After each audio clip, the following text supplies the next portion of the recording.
When God created the world, He made the sun, the moon, and the stars. He separated the water from the land. He built the mountains and the forests. He made different kinds of plants and flowers. He created them in different sizes, shapes, and colors. He also made all the animals, big and small. He created the fish that would swim in the sea and birds that could fly in the sky. He created small insects that could fly and crawl. He was very pleased with whatever he had created. Then, after he created everything, he felt he needed somebody who would look after his creation. He then created the first man from the mud. He breathed life into him and named him Adam.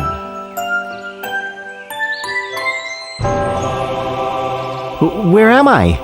Who are you?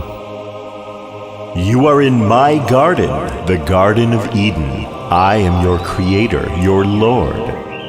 You can live in my garden all your life. You will enjoy all the beautiful things I created for you and take care of them. That's nice, but how did I get here? You are here because I chose to have you here. You have been created in my likeness. You have powers over everything I have created on earth. You are the master of everything, and you will take care of them like your own. This is my wish and my design. I'm so hungry. Can I have something to eat? My garden is filled with trees and plants with the most delicious fruits of all kinds. You are free to eat the fruits of any tree here, except for the tree that stands in the middle of the garden. That tree is called the Tree of Knowledge. If you eat that fruit, you will die. God had created everything from the trees, the plants, the animals, and the birds, but He had not named them. So He asked Adam to name them. Adam named them one by one. Adam felt alone. Nothing that God had created could be partner, so God made Eve. One day, when Adam was sleeping, he created Eve out of his rib. Eve proved to be the right companion for Adam. Of all the creatures that God created on earth, the snake was the most evil and clever of them all.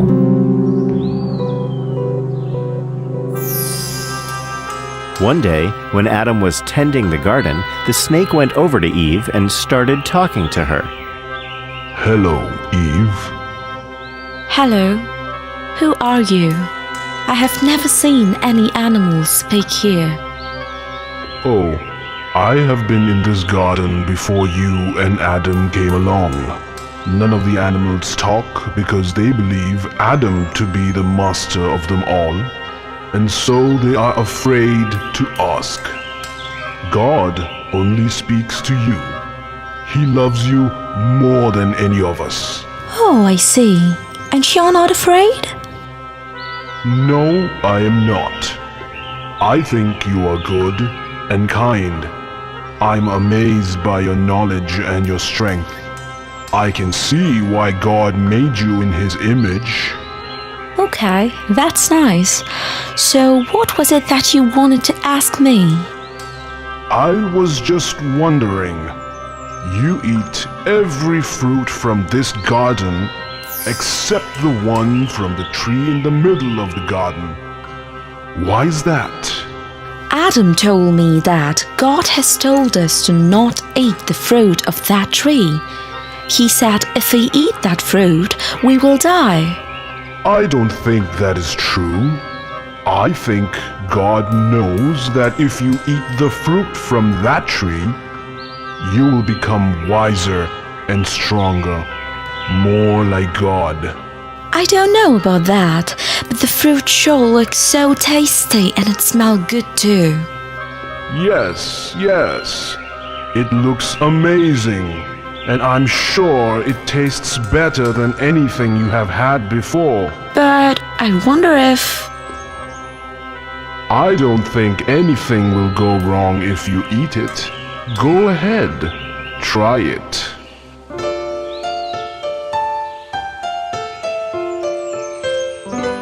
It sure is a wonderful day. I found a new kind of fruit in the garden today. I think I'll call it a melon. That's great. I like the way you name these fruits. Adam, I wonder why God asked us not to eat this fruit. They look so nice and plump, and they smell so good too. I don't know, Eve, but God said we would die if we eat it. We should listen to what He says. I think that's not true. If this fruit was so poisonous and bad, why would He put it in the middle of the garden, right where we can pluck it? I'm sure it's some kind of a trick. Why do you worry so much? We have so many other fruits that we can eat. When God gave us this warning, there should be some reason behind it. We should just stay away from it. Yes, but I don't think it would hurt to take a little nibble, would it? I would love to know how it tastes. I don't think God is going to notice. Saying so, Eve stood up and plucked the bright red shiny fruit from the tree of knowledge. She looked at it, admiring its beauty. She then looked at Adam and took a bite from the fruit. She then gave the fruit to Adam and asked him to take a bite as well. Adam took a bite from it. He smiled at Eve. Together, they finished the fruit.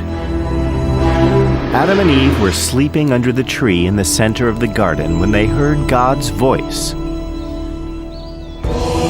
When they woke up, they were afraid. They felt guilty and full of shame. They tried to hide themselves behind the bushes. Adam, where are you? Eve, why are you trying to hide from me? Sorry, my father. We are naked, and we wish to cover ourselves. But how did you know that you were naked? You were naked before, and you were never ashamed. Why do you have such a feeling now? I don't know, Father. Did you eat the fruit of the tree of knowledge in the center of the garden? The one I told you not to eat from? Forgive me, my father. Eve gave it to me, and I ate it. I'm sorry I disobeyed you, my God. Eve, why did you do this? God, the snake tricked me into eating it. I was confused. I did not know what I was doing. I'm sorry, my God. I gave you everything that you would possibly need. Anything that your heart would desire is available in this garden. I gave you only one rule to follow. But you disobeyed me. You have both failed me. Forgive us, my Lord. We will not make any more mistakes. Forgive us this one last time. We were unaware of the consequences. We thought it was just another tree. It was not my fault. It was the snake that confused us. The snake will get his share of punishment. That does not mean you are free from the consequences of disobeying me. Why did you find it so difficult to follow just one rule? You had everything else in this garden for yourself. No, once you have eaten the fruit of the tree of knowledge, you can no longer stay in the Garden of Eden. You now know what is wrong and what is right. You must leave the garden at once and live the rest of your life on earth. But what will we do there, my Lord? You will have to work hard, suffer, and grow your food from the soil of the earth. You will suffer pain and sadness, and finally one day, you must die. That is your punishment. Now, go! Adam and Eve disobeyed God, and they were cast out of the Garden of Eden. They now had to work very hard to grow food. They had to build a house for shelter, and they eventually were going to die. They could have lived in the paradise forever if they had obeyed God's rule.